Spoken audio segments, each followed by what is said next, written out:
Hi friends, welcome to our channel Anji trading techniques. ఈ వీడియోలో investing చేసే వాళ్ళ కోసం ఒక బెస్ట్ స్ట్రాటజీతో మీ ముందుకు వచ్చాను.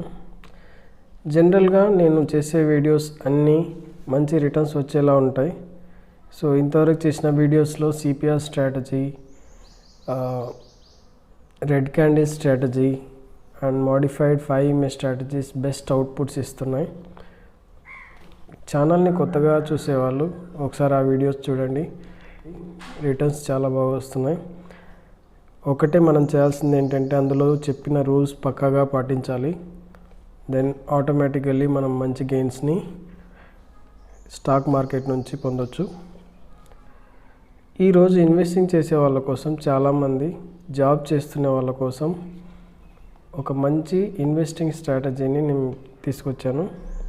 సో ఇది మీకు నచ్చుతుందని అనుకుంటున్నాను. So generally what are the investment base? So మన దగ్గర డబ్బులు ఉంటే ఫస్ట్ ఇన్వెస్ట్ చేయాలనుకునేది ఫిక్స్డ్ డిపాజిట్స్. ఎందుకని ఫిక్స్డ్ డిపాజిట్స్కి వెళ్తామంటే సేఫ్ ఉంటుంది, రిస్క్ ఏమి ఉండదు. ఇయర్లీ మనకు 6 to 7% ఇన్కమ్ వస్తుంది అని ఫిక్స్డ్ డిపాజిట్స్కి వెళ్తాం. తర్వాత రికరింగ్ డిపాజిట్స్. సో మంత్లీ మనం ఎంతో కొంత సేవ్ చేసుకోవాలి అని అనుకున్నప్పుడు రికరింగ్ డిపాజిట్స్కి వెళ్తాం. సో ఇది కూడా 6 to 7% రిటర్న్స్ వస్తాయి. కాకపోతే ఎఫ్డీకి ఆర్డీకి డిఫరెన్స్ ఏంటంటే మంత్లీ ఇన్వెస్ట్ చేస్తాం. ఆర్డీలో ఒక లాక్-ఇన్ పీరియడ్ ఉంటుంది. ఆ లాక్-ఇన్ పీరియడ్ వరకు మనం ఇన్వెస్ట్ చేస్తూ వెళ్ళాలి. Next SIP, systematic investment plan. So ఈ ఆర్డీకి ఎస్ఐపికి డిఫరెన్స్ ఏంటంటే ఆర్డీ అనేది జస్ట్ లైక్ ఫిక్స్డ్ డిపాజిట్సే. మనం బ్యాంక్స్లో కానీ పోస్ట్ ఆఫీస్లో కానీ ఆర్డీలు డిపాజిట్ చేసుకుంటూ వెళ్ళొచ్చు. SIP is nothing but mutual funds. ఎస్ఐపిలో సిస్టమేటిక్గా మ్యూచువల్ ఫండ్స్లో మనం డబ్బులు కడుతూ వెళ్తాం. సర్టన్ పీరియడ్ వరకు కడుతూ వెళ్తాం. తర్వాత మనకి లాంగ్ రన్లో రిటర్న్స్ వస్తాయి. సో రిటర్న్స్ ఎస్ఐపిలో కూడా మనకి 10 to 15% రిటర్న్స్ ఎక్స్పెక్ట్ చేయొచ్చు. సో దీంట్లో కూడా ఉండే ప్రాబ్లం ఏంటంటే లాక్-ఇన్ పీరియడ్. మీరు ఖచ్చితంగా ఒకటి ఫిక్స్ అయిన తర్వాత కంటిన్యూగా ఒక 3 years 5 years 1 year ఖచ్చితంగా మనం పే చేసుకుంటూ వెళ్ళాలి. Next mutual funds. దీంట్లో మనం లంసమ్ అమౌంట్ని ఎప్పుడు కావాలంటే అప్పుడు ఇన్వెస్ట్ చేసుకుంటూ వెళ్ళొచ్చు. సో దీంట్లో మనకి ఎంత ఎక్కువ డ్యూరేషన్ పెట్టుకుంటే అంత ఎక్కువ రిటర్న్స్ ఎక్స్పెక్ట్ చేయొచ్చు. సో హవెవర్ మ్యూచువల్ ఫండ్స్ కూడా మనకి షేర్ మార్కెట్ మీదనే డిపెండ్ అయి ఉంటుంది. కాబట్టి ఇక్కడ కూడా మనకి 10 to 15% రిటర్న్స్ని ఎక్స్పెక్ట్ చేయొచ్చు. సో దీంట్లో మనకి ఎప్పుడు కావాలంటే అప్పుడు డబ్బులు తీసుకోవడం, ఎప్పుడు కావాలంటే అప్పుడు డబ్బులు వేయడం కుదరదు. దీంట్లో ఉండే రిస్ట్రిక్షన్స్ అవి. ఇవన్నీ కాకుండా ఎప్పుడు కావాలంటే అప్పుడు మనం డబ్బులు తీసుకునేడానికి కానీ ఇన్వెస్ట్ చేయడానికి కానీ వీలుగా ఉండేది నెక్స్ట్ నేను చెప్పబోయే strategy. That is ETF.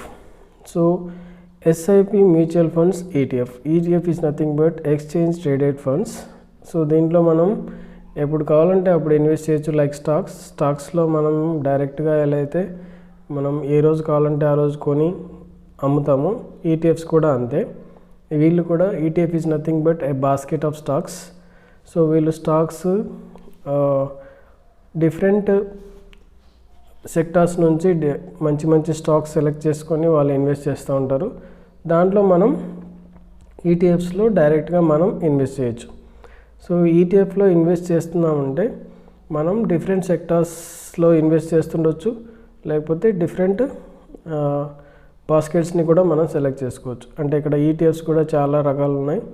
Sector wise ETFs ఉంటాయి, లేదా మల్టిపుల్ సెక్టార్స్ ఇన్వాల్వ్ అయి ఉన్న ఈటీఎఫ్స్ ఉంటాయి. అలాగే కమోడిటీస్కి సంబంధించిన ఈటీఎఫ్స్ కూడా ఉంటాయి. సో ఈ ఈటీఎఫ్స్లో మనం ఇన్వెస్ట్ చేస్తే ఆన్ అండ్ యావరేజ్గా మ్యూచువల్ ఫండ్స్లో వచ్చే అమౌంటే వస్తుంది. కాకపోతే ఇప్పుడు నేను చెప్పే లాజిక్స్ యూజ్ చేయడం వల్ల మీరు హై రిటర్న్స్ని ఎక్స్పెక్ట్ చేయొచ్చు. సో అది నేను చెప్పేటప్పుడు బ్యాక్ టెస్ట్ రిజల్ట్స్ చూస్తే మీకే అర్థమవుతుంది ఎంత మటుకు ఆ రిజల్ట్స్ మీకు సాటిస్ఫాక్షన్ అవుతాయి అనేది. So let us go into one of the ETF. So generally ETFs ఎందుకు ప్రిఫర్ చేయాలంటే ఇక్కడ మీరు అబ్జర్వ్ చేస్తే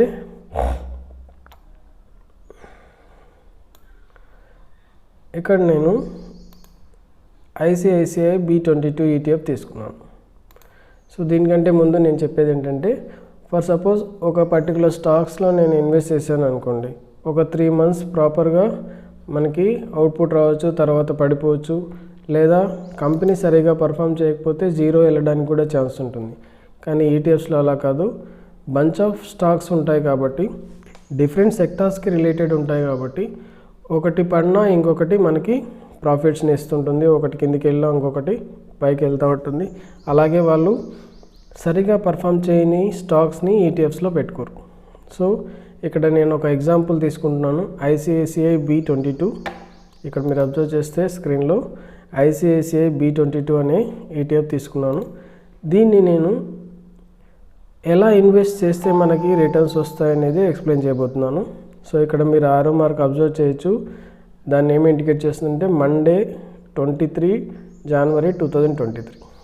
అది ఎలా బై చేయాలి, ఎక్కడ బై చేయాలి, ఎక్కడ సెల్ చేయాలి అనేది క్లియర్గా ఎక్స్ప్లెయిన్ చేస్తాను. దాన్ని నీట్గా ఎక్సెల్ షీట్లో అప్లై చేస్తూ వెళ్ళాను, వచ్చిన రిజల్ట్స్ మీకు చూపిస్తాను. సో ఇక్కడ మీరు అబ్జర్వ్ చేస్తే మనం కర్సర్ ఏ పర్టికులర్ క్యాండిల్ దగ్గర పెడితే దాని డీటెయిల్స్ మనకి ఈ బాక్స్లో కనిపిస్తాయి. ఐ హోప్ మీకు ఈ బాక్స్ కనబడుతుంది అనుకుంటా. ఈ బాక్స్లో కనిపిస్తాయి. అంటే ఇక్కడ నేను కర్సర్ ఈ క్యాండిల్ దగ్గర పెడితే దానికి సంబంధించిన ఓపెన్, హై, లో, క్లోజ్ ప్రైస్లు మనకి ఇక్కడ కనిపిస్తుంటాయి. ఫస్ట్ మనం ETFస్ని డైలీ బేసిస్ కానీ ఇన్వెస్ట్ చేయొచ్చు, వీక్లీ బేసిస్ ఇన్వెస్ట్ చేయొచ్చు, మంత్లీ బేసిస్ ఇన్వెస్ట్ చేయొచ్చు, లేకపోతే ఇయర్లీ బేసిస్ ఇన్వెస్ట్ చేయొచ్చు. సో ఒకసారి ఇన్వెస్ట్ చేసి వదిలేయచ్చు, ఎలా అయినా చేయొచ్చు according to our convenient. So జనరల్గా జాబ్ చేసే వాళ్ళు ఏమనుకుంటారు, మంత్లీ ఒక 5,000 to 10,000 నేను సేవ్ చేయాలనుకుంటున్నాను, ఎలా పెట్టాలి, ఎక్కడ పెట్టాలి, అలాంటి వాళ్ళ కోసం ఈ స్ట్రాటజీ చాలా బాగా వర్కౌట్ అవుతుంది. మీరు చేయాల్సిందంతా ఏం లేదు, ఏదైతే మనం స్ట్రాటజీ తీసుకుంటున్నాం, 1 డేకి అయితే డైలీ 3 o'clockకి, లేదా వీక్లీ అనుకోండి ఫ్రైడే మనం ఇన్వెస్ట్ చేయొచ్చు. సో ఇక్కడ నేను చెప్తాను దాని గురించి క్లియర్గా. సో ఇప్పుడు ICICI B22 అనే ETF తీసుకున్నా. ఇక్కడ మీరు ఒకటి గుర్తుపెట్టుకోవాలి, I'm not going to recommend any ETF. నేను ఏ ETFని రికమెండ్ చేయట్లేదు. సో మీకంతకు మీరు బ్యాక్ టెస్ట్ చేసి పర్టికులర్ ETFలో రిటర్న్స్ బాగా వస్తున్నాయని అర్థం చేసుకున్న తర్వాత మీ ఫైనాన్షియల్ అడ్వైజర్ సలహా తీసుకొని ఆ పర్టికులర్ ETFలో మీరు ఇన్వెస్ట్ చేయండి. ఓకే, సో ఇక్కడ నేను నంబర్ ఆఫ్ ETFస్ని బ్యాక్ టెస్ట్ చేశాను, అవి అన్ని రిజల్ట్స్ మీకు చూపిస్తాను. ఇక్కడ నేను తీసుకున్న టైం ఫ్రేమ్ వచ్చేసి వీక్లీ టైం ఫ్రేమ్. సో ఇక్కడ మీరు అబ్జర్వ్ చేస్తే I'm taking weekly time frame.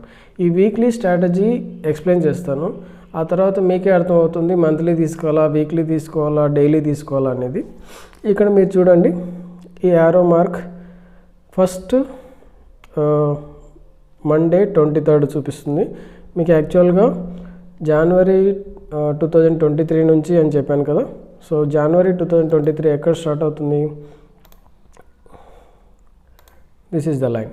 అంటే ఇక్కడ నుంచి మనకి January 2023 స్టార్ట్ అవుతుంది.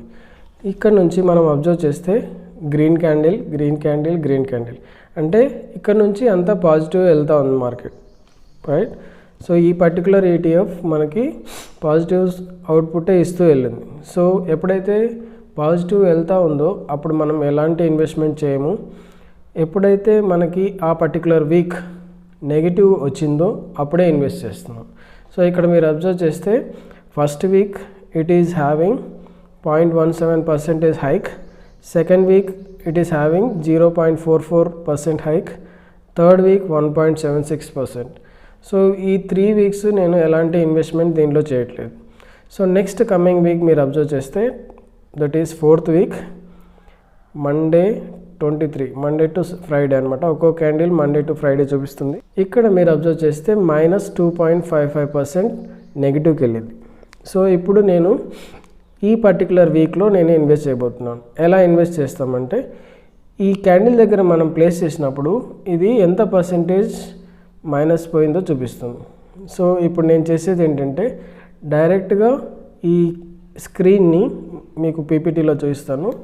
దాని ద్వారా మీకు అర్థమవుతుంది.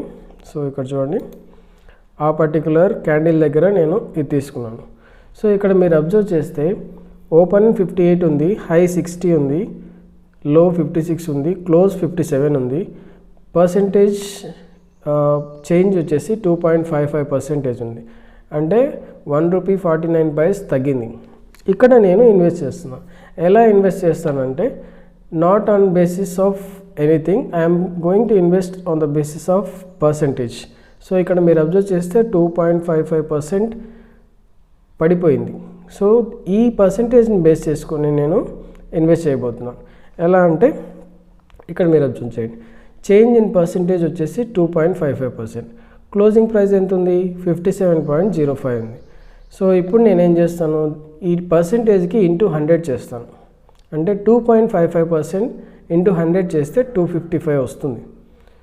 సో ఆ ఫ్రైడే అంటే ఈ క్యాండిల్ క్లోజ్ అయ్యేది ఎప్పుడు? ఫ్రైడే 3 PM ఓపెన్ చేసి ఆ పర్టికులర్ టైంలో క్లోజింగ్ ప్రైస్ ఎంత ఉంది, అలాగే పర్సెంటేజ్ డిడక్షన్ ఎంత ఉందో చూసుకొని ఈ మెథడ్లో అంటే క్లోజింగ్ ప్రైస్ ఇంటూ 100 చేసి 255. ఇక్కడ ఇంటూ 100 ఇంటూ 1000 అనేది మన కెపాసిటీని బట్టి ఉంటుంది. సో మీరు మీ దగ్గర ఇన్వెస్ట్ చేయడానికి సరిపడా అమౌంట్ ఉంటే దాన్ని ఇంటూ 100 చేయొచ్చు, ఇంటూ 1000 చేయొచ్చు, మీ ఇష్టం. మల్టిప్లికేషన్ అనేది మీ ఇష్టం. సో 20 నా దగ్గర అంత డబ్బులు లేవు అంటే 20%. సో ఒకసారి ఏది ఫిక్స్ అయితే అదే కంటిన్యూగా మీరు త్రూఅవుట్ ద ఇయర్ ఫాలో అయితే మనకి మంచి రిటర్న్స్ ప్రాపర్గా వస్తాయి క్యాలిక్యులేట్ చేయడానికి. లేదు ఈసారి నేను 20% తీసుకుంటా, నెక్స్ట్ టైం 100% తీసుకుంటా అంటే it does not mean sense. ఎందుకంటే ఒక్కొక్కసారి మనం ఎక్స్పెక్ట్ చేసిన రిజల్ట్స్ని ఎక్స్పెక్ట్ చేయలేము. ఓకే, సో ఇక్కడ నేను ఫాలో అయింది ఏంటంటే చేంజ్ ఇన్ పర్సెంటేజ్ 2.55 అంటే క్వాంటిటీ ఎంత తీసుకున్నా ఇంటూ 100 చేసి 255 క్వాంటిటీ క్లోజింగ్ ప్రైస్ దగ్గర పర్చేస్ చేస్తున్నాం. సో మనకి జనవరిలో లాస్ట్ వీక్లో ఒక ఆపర్చునిటీ వచ్చింది ఇన్వెస్ట్ చేయడానికి, అది నేను ఇక్కడ ఇన్వెస్ట్ చేస్తున్నాను. సో ఇలా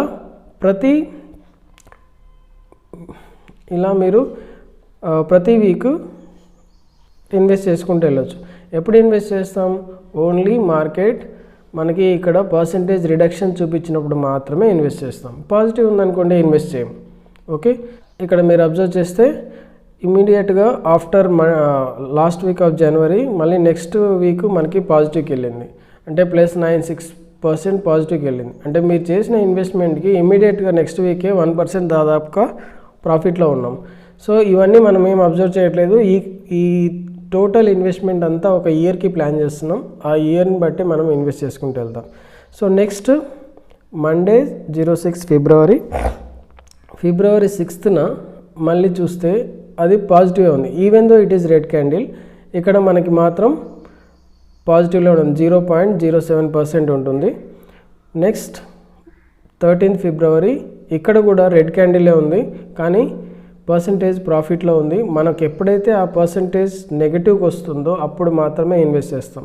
ఓకే, సో నెక్స్ట్ 20 ఫిబ్రవరి, ఇక్కడ మీరు 20 ఫిబ్రవరి చూస్తే మళ్ళీ 1% నెగిటివ్కి వెళ్ళింది.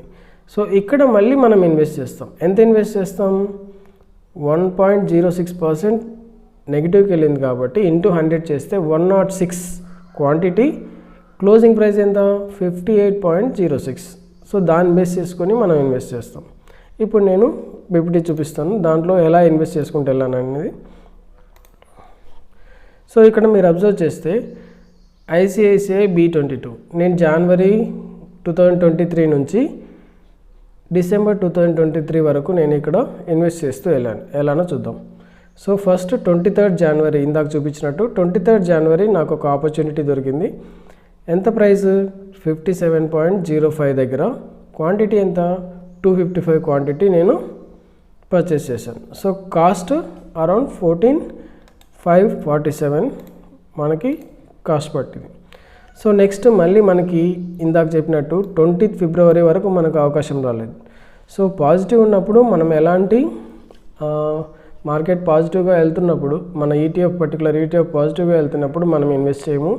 ఓన్లీ పడినప్పుడు మాత్రమే ఇన్వెస్ట్ చేస్తాం. దీనివల్ల ఏమవుతుందంటే మనం చేసే ఇన్వెస్ట్మెంట్ లేదా క్వాంటిటీ లేదా ప్రైస్ యావరేజ్ అవుతూ వెళ్తుంది. సో యావరేజ్ చేయడం కరెక్టేనా? ఫస్ట్ థింగ్, మనం స్టాక్స్ తీసుకుంటే యావరేజ్ చేయడం కరెక్ట్ కాదు, it is not correct. Because అది ఎంతవరకు వెళ్తుందో కిందికి తెలీదు.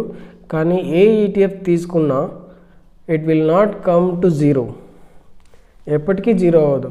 ఒక ఎగ్జాంపుల్ చెప్తాను మీకు. మనకి కరోనా వైరస్ వచ్చినప్పుడు నేను అబ్జర్వ్ చేస్తే ETFs మ్యాక్సిమం పడిపోయింది 20 to 30% కరోనా వచ్చినప్పుడు.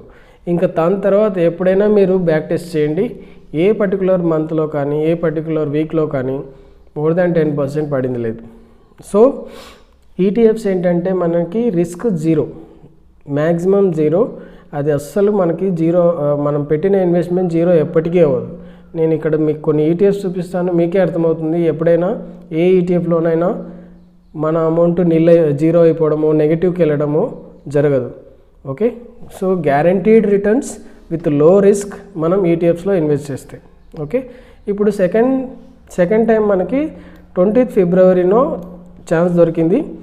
అక్కడ పర్సెంటేజ్ 1.06, సో క్వాంటిటీ 106 తీసుకున్నాను with price of 58.06. So price total cost నాకు 6,000 దాకా పడింది. సో అరౌండ్ ఈ 2 నెలల్లో కలిపి మనకి అరౌండ్ 20,000 మనం ఇన్వెస్ట్ చేసాం. సో నెక్స్ట్ 13th మార్చ్లో అవకాశం దొరికింది, అలాగే 20th మార్చ్లో దొరికింది. ఖచ్చితంగా ప్రతి నెలలో మనకి దొరుకుతుందని కాదు, దొరకలేదంటే మార్కెట్ పాజిటివ్ వెళ్తుంది, మీరు పాజిటివ్లోనే ఉంటారు. ఓకే, సో స్టార్టింగ్లో మీరు 57 కొన్నారు, అదే మెయింటైన్ అవుతూ ఉంటుంది, దానికంటే పైకి వెళ్ళిపోతూ ఉంటుంది. యావరేజ్ చేసినప్పుడు తగ్గిపోతూ ఉంటుంది వాల్యూ. కాబట్టి ఇలా కంటిన్యూగా నేను ఎప్పుడు పాసిబిలిటీ దొరుకుతాయి అంటే మార్కెట్ ఎప్పుడు కరెక్షన్ జరిగితే అప్పుడు ఆ పర్టికులర్ వీక్ ఫ్రైడే 3 PMకి చూస్తాను. ఒకవేళ నెగిటివ్లో ఉందో వీఆర్ గోయింగ్ టు ఇన్వెస్ట్. ఇలా చూస్తే త్రూఅవుట్ ద ఇయర్ నాకు 16 times ఈ పర్టికులర్ ETFలో 16 times నేను ఇన్వెస్ట్ చేయగలిగాను. ఎంత ఇన్వెస్ట్ చేయగలిగాను? 1,08,000 ఇన్వెస్ట్ చేయగలిగాను. అంటే 1 yearకి 1,08,000 అంటే ఆల్మోస్ట్ 9,000 to 10,000, 9,500 అరౌండ్ నేను ప్రతి నెల ఇన్వెస్ట్ చేస్తున్నట్టు. సో ఇక్కడ మీరు ఇదంతా మనం ఇన్వెస్ట్ చేసిన అమౌంట్. ఒక్కొక్క నెల 10,000 దాటిపోయి ఉండొచ్చు, ఒక నెల ఓన్లీ 1,300. చూడండి, ఇక్కడ ఎక్కువగా ఇన్వెస్ట్ చేయట్లేదు. కొన్ని చోట్ల 10,000 ఇన్వెస్ట్ చేస్తున్నాం, కొన్ని చోట్ల 1,500తో ఇన్వెస్ట్ చేస్తున్నాం. సో ఇలా ఇన్వెస్ట్ చేసుకుంటూ వెళ్తే నాకు వచ్చిన యావరేజ్ మీరు అబ్జర్వ్ చేస్తే యావరేజ్ ప్రైస్ వచ్చేసి 65.9. So 65.9 average price. Total quantity what I have purchased is 1653. So average price 65. అప్పుడు డిసెంబర్లో నాకు క్లోజింగ్ ప్రైస్ ఉన్నింది 91. సో ఈ రెండింటిని కంపేర్ చేస్తే పర్సెంటేజ్ ఇంక్రీజ్ 27.5%. ఇక్కడ మీరు ఈ పర్సెంటేజ్ అబ్జర్వ్ చేయొచ్చు. మ్యూచువల్ ఫండ్స్లో 13% వస్తుంది, SIPలో 10-15% వస్తుంది, దీంట్లో 27, పెద్దగా చేంజ్ ఏముంది అని. కానీ ఈ పర్సెంటేజ్ ఇంక్రీజ్ అనేది యావరేజ్ ఇంక్రీజ్ బాబు.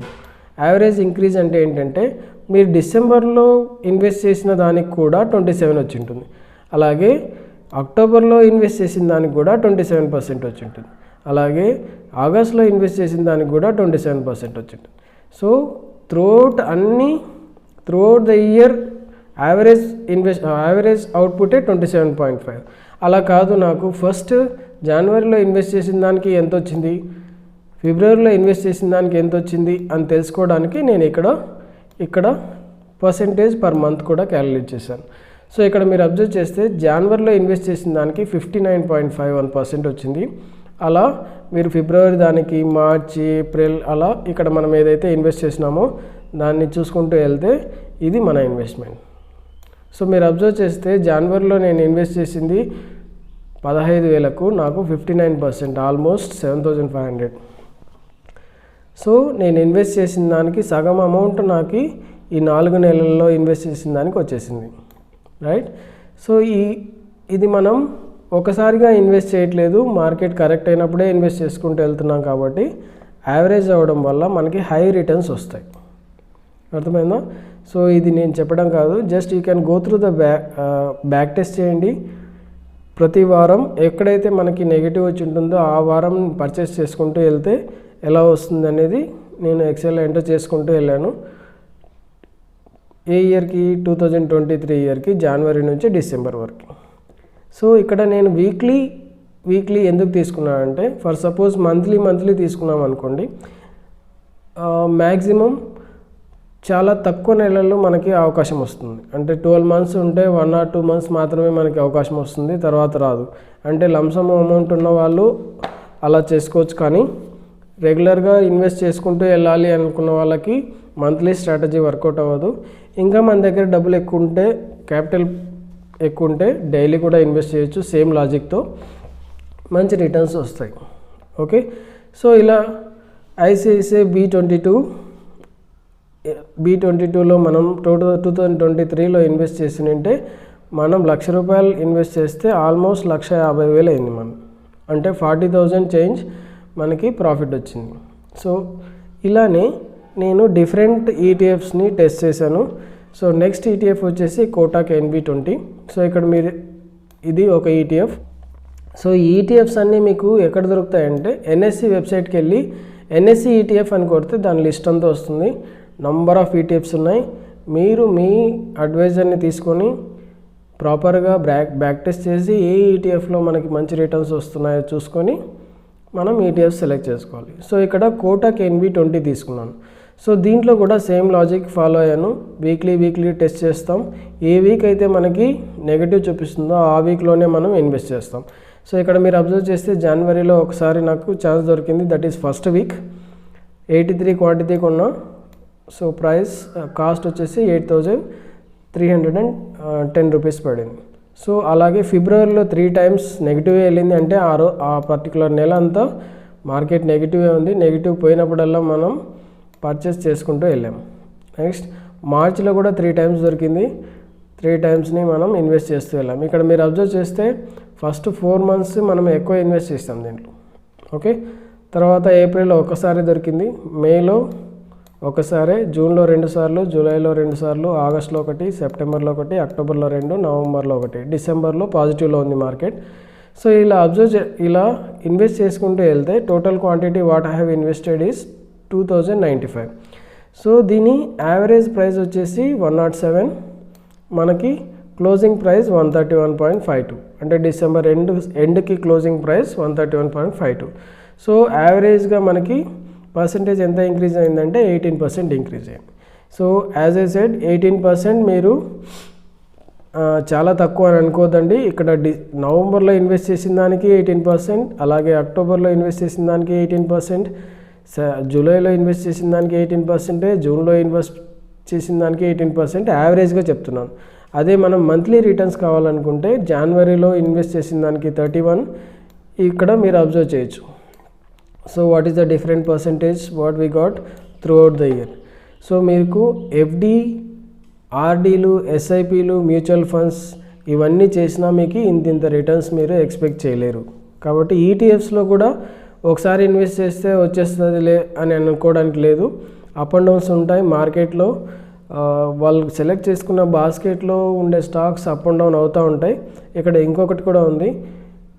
సో మనం తీసుకున్న బాస్కెట్ ఏదైతే ఉందో దాంట్లో స్టాక్స్ కంటిన్యూగా అలానే ఉండాలని లేదు. వాళ్ళు ఏదైనా ఒక స్టాక్ సరిగా పర్ఫామ్ చేయకపోతే they will go for another stock to invest. కాబట్టి ఎప్పటికప్పుడు మనకి గ్రోత్ ఉంటుంది. Okay, so this is about Kotak NB20 ETF. Next mid cap ETF. So third one mid cap ETF తీసుకున్నాం. దీంట్లో చూడండి, మీరు అబ్జర్వ్ చేస్తే నాకు 16 times, ఆల్మోస్ట్ 16 times మనకి ఆపర్చునిటీ దొరికింది. So total quantity 1951, average price 13, closing price వచ్చేసి 17. సో దీంట్లో నాకు 31% రిటర్న్ వచ్చింది. చూడండి, అబ్జర్వ్ చేయండి. ఇక్కడ ఫస్ట్ 4 months, ఆల్మోస్ట్ 4 months ఏంటి, ఇక్కడ దాకా ఆల్మోస్ట్ 50% రిటర్న్స్ వచ్చాయి. ఆల్మోస్ట్ 40 to 50% రిటర్న్స్ వచ్చాయి. సో ఇలా ఒక్కొక్క ఈటీఎఫ్ని నేను టెస్ట్ చేసుకుంటూ వెళ్ళాను. మంచి రిటర్న్స్ వస్తున్నాయి. లాజిక్ ఒకటే గుర్తుపెట్టుకోండి, వీక్లీ స్ట్రాటజీ బెస్ట్ స్ట్రాటజీ నన్ను అడిగితే. వీక్లీ అంటే మనం ఒక 5 minutes స్పెండ్ చేస్తే చాలు. వారానికి ఒక 5 minutes స్పెండ్ చేస్తే మనం ప్రాపర్గా ఇన్వెస్ట్మెంట్ చేసుకుంటూ వెళ్ళొచ్చు. సో ప్రతి వారం ఇన్వెస్ట్ చేయాల్సిన అవసరం లేదు. అలాగే దాని గురించి మార్కెట్ పైకి వెళ్ళిందా కిందికి వెళ్ళిందా అనే స్ట్రెస్ మీకు ఏది ఉండదు. సో మనం ఆప్షన్స్ ట్రేడింగ్స్లో రిస్క్ ఎక్కువే, రివార్డ్ కూడా అలానే ఉంటుంది, రిస్క్ కూడా ఎక్కువ ఉంటుంది. సో మనం జనరల్గా అబ్జర్వ్ చేస్తే మనం ఏదైనా బ్రోకర్ ఓపెన్ చేస్తేనే 9 out of 10 will be in loss అంటారు. సో ట్రేడింగ్ చేసేవాళ్ళు 9 out of 10 లాస్లో ఉంటారు అని. సో అలాంటి రిస్క్ మీకు ఈటీఎఫ్స్లో ఉండదు. ఈ ఈటీఎఫ్స్ ఎప్పుడు కావాలంటే అప్పుడు కొనవచ్చు, స్టాక్స్లో లాగానే ఎప్పుడు కావాలంటే అప్పుడు సెల్ చేయొచ్చు. So next 50i ETF. So ఇదొకటి ఈటీఎఫ్ తీసుకున్నాం. దీంట్లో మనం almost 20 times I got opportunity to invest. దీంట్లో కూడా మీరు అబ్జర్వ్ చేస్తే this is the percentage return what I got in 2023. So average price 42 వచ్చింది, క్లోజింగ్ ప్రైస్ 55. ఖచ్చితంగా పెరిగి ఉంటుంది. ఏ ఈటీఎఫ్ అన్నా తీసుకోండి, ఇది ఖచ్చితంగా పెరిగి ఉంటుంది. 100% యావరేజ్ ప్రైస్ క్లోజింగ్ ప్రైస్ కంటే తక్కువ ఉంటుంది. కాబట్టి ఖచ్చితంగా మనకి పర్సంటేజ్ వస్తుంది. ఓవరాల్గా మీరు అబ్జర్వ్ చేస్తే ఇక్కడ చూడండి 40% ఒక 3 monthsకి అరౌండ్ 40% వచ్చింది, ఒక 3 monthsకి 30 to 40% వచ్చింది. అలా మీరు అబ్జర్వ్ చేస్తే 1 monthలోనే 20% అవడం, 1 monthలోనే 15% అవడం, it's nothing but very good strategy. So next ఎన్విబీస్ తీసుకున్నాం. ఇక్కడ కూడా ఇది ఒక ఈటీఎఫ్. దీంట్లో మనకి 18 times దొరికింది. 18 timesలో మనం 2 lakhs ఇన్వెస్ట్ చేస్తాం. Average price 108 and closing price is 131.9. So ఇక్కడ మంచి రిటర్న్స్ వచ్చాయి. సో మీరు ఒకటే గుర్తుపెట్టుకోండి, అక్కడ నేను పర్సంటేజ్ 1%, 1.1% అనుకోండి, ఇంటూ 100 చేస్తున్నా. ప్రతిదానికి 100 చేశాను. సో మీరు మీ క్యాపిటల్ని బేస్ చేసుకొని ఇంటూ 100 చేస్తారా, ఇంటూ 10 చేస్తారా, ఇంటూ 50 చేస్తారా అనేది మీరు డిసైడ్ అవ్వాలి. So according to your capital you have to plan the percentage how much you need to purchase for each dip. ప్రతిసారి డిప్ అయినప్పుడల్లా మనం ఈటీఎఫ్ని పర్చేస్ చేసుకుంటూ వెళ్తాం. ఓకే, హోప్ మీకు ఇది అర్థమైంది అనుకుంటున్నాను. అర్థం కాకపోతే మళ్ళీ ఒకసారి వీడియోని రివైజ్ చేసి చూడండి. నెక్స్ట్ ఐటీబీస్ తీసుకున్నాను. ఇక్కడ ఐటీబీస్లో కూడా ఇన్వెస్ట్ చేసుకుంటూ వెళ్తే, ఐటీబీస్ అంటే ఇక్కడ మీకు ఒక పాయింట్ చెప్పాలి, మొత్తం ఐటీ కంపెనీసే ఉంటాయి. సో అట్లా మనం సెక్టరల్ వైజ్ కూడా సెలెక్ట్ చేసుకోవచ్చు. లైక్ కమోడిటీస్ ఈటీఎఫ్స్ ఉంటాయి, సెక్టరల్ వైజ్ ఆటోమొబైల్ సెక్టార్కి సంబంధించిన ఈటీఎఫ్స్ ఉంటాయి, అలాగే ఫార్మా సెక్టార్ ఉంటుంది. ఇట్లా డిఫరెంట్ సెక్టార్స్ ఉంటాయి. మీకు కావాల్సిన ఈటీఎఫ్ సెలెక్ట్ చేసుకొని దాంట్లో బ్యాక్ టెస్ట్ చేయండి. ప్రాపర్గా బ్యాక్ టెస్ట్ చేసి ఎంత రిజల్ట్స్ వస్తున్నాయని అబ్జర్వ్ చేసి దాంట్లో మీరు ఇన్వెస్ట్మెంట్ స్టార్ట్ చేయొచ్చు. సో జాబ్ చేసే వాళ్ళకి పర్టికులర్గా ఇవి చాలా బెస్ట్ స్ట్రాటజీ. ఇంత రిటర్న్స్ మనం ఏ సేవింగ్ ప్లాన్లోకి వెళ్ళినా కానీ దొరకవు. ఓకే, సో ఇక్కడ మీరు ఐటీబీస్ అబ్జర్వ్ చేస్తే కూడా 16.5% వచ్చింది రిటర్న్. ఇది మంత్లీ రిటర్న్. సో ఇక్కడ నేను మంత్లీ రిటర్న్ పెట్టాను. ఈ మంత్లీ రిటర్నే మనకి ఇంపార్టెంట్. 26% అంటే almost more than 2 rupees interest. Okay, 32% nearly 3 rupees interest. అట్లా మనం ఓవరాల్ పెట్టిన దానికి అమౌంట్ ఖచ్చితంగా ప్రాఫిట్లోనే ఉంటాం. Right, better than mutual funds డైరెక్ట్గా ఇన్వెస్ట్ చేయడం కంటే, ఎస్ఐపీల కంటే, ఫిక్స్డ్ డిపాజిట్ కంటే, రికరింగ్ డిపాజిట్ల కంటే మనకి ఖచ్చితంగా అవుట్పుట్ ఎక్కువ ఉంటుంది. నెక్స్ట్ ఫార్మా బీస్ అంటే మొత్తం ఫార్మా కంపెనీసే ఉంటాయి ఈ బాస్కెట్లో. ఈ ఫార్మా బీస్లో కూడా మీరు అబ్జర్వ్ చేస్తే 18.8% వచ్చింది. This is the monthly percentage what we got through this basket. Okay, so hope మీకు ఇది అర్థమైంది అనుకుంటున్నాను. సో ఒకటే మీరు చేయాల్సింది ఏంటంటే select the ETFs which suits your portfolio. మీకు ఏవైతే సెక్టార్ వైజ్ కానీ లేకపోతే కమోడిటీస్ కానీ ఏ ఈటీఎఫ్ కావాలంటే ఆ ఈటీఎఫ్ సెలెక్ట్ చేసుకోండి. వాటిని ప్యూర్గా బ్యాక్ టెస్ట్ చేయండి. తర్వాత మీరు డిసైడ్ అయ్యి ఇన్వెస్ట్ చేయండి. సో మీరు ఇన్వెస్ట్మెంట్ అనేది డైలీ బేసిస్ చేయొచ్చు, వీక్లీ బేసిస్ చేయొచ్చు, మంత్లీ బేసిస్ చేయొచ్చు, లేకపోతే ఒకసారి ఇన్వెస్ట్ చేసి వదిలేయచ్చు. ఎలా అయినా చేయొచ్చు, just like stocks. Okay, follow the logic. క్లియర్గా నేను చెప్పిన లాజిక్ ఫాలో అవ్వండి. జాబ్ చేసే వాళ్ళకి వీక్లీ బెస్ట్ అని నేను అనుకుంటున్నాను. ఎందుకంటే మంత్లీ అనుకుంటే మనకి ప్రతి మంత్ పాజిటివ్లోనే ఉండొచ్చు. అలాంటి కేసెస్లో మీరు ఎప్పుడు ఇన్వెస్ట్ చేయాలో అర్థం కాదు. పోనీ డైలీ అంటే డైలీ షేర్ మార్కెట్ చూసే టైం ఉండకపోవచ్చు. కాబట్టి weekly is the best. So you can select weekly basis. So weekly మీరు ఇన్వెస్ట్ చేసుకుంటూ వెళ్ళండి. హోప్ నేను చెప్పిన లాజిక్ మీకు అర్థమైంది అనుకుంటున్నాను. సో కొత్తగా ఛానల్ చూసే వాళ్ళకి ఒక చిన్న request, please subscribe to my channel. నేను లిమిటెడ్ వీడియోస్ పెడుతుంటాను, కానీ ఖచ్చితంగా ఏ మిడిల్ క్లాస్ పీపుల్కి బెనిఫిట్ అయ్యే రకంగానే ఉంటుంది. సో హోప్ నేను చెప్పిన స్ట్రాటజీస్ మీకు నచ్చితే ఖచ్చితంగా షేర్ చేయడానికి ట్రై చేయండి. అండ్ నేను చేసిన స్ట్రాటజీస్లో నాకు బెస్ట్ నచ్చినవి CPR strategy and red candle strategy and modified 5 EMA strategy. వీటిని లింక్స్ నేను డిస్క్రిప్షన్లో పెడతాను, ఖచ్చితంగా ఒకసారి చూడడానికి ట్రై చేయండి. హోప్ వీడియో నచ్చింది అనుకుంటున్నాను. Thank you very much.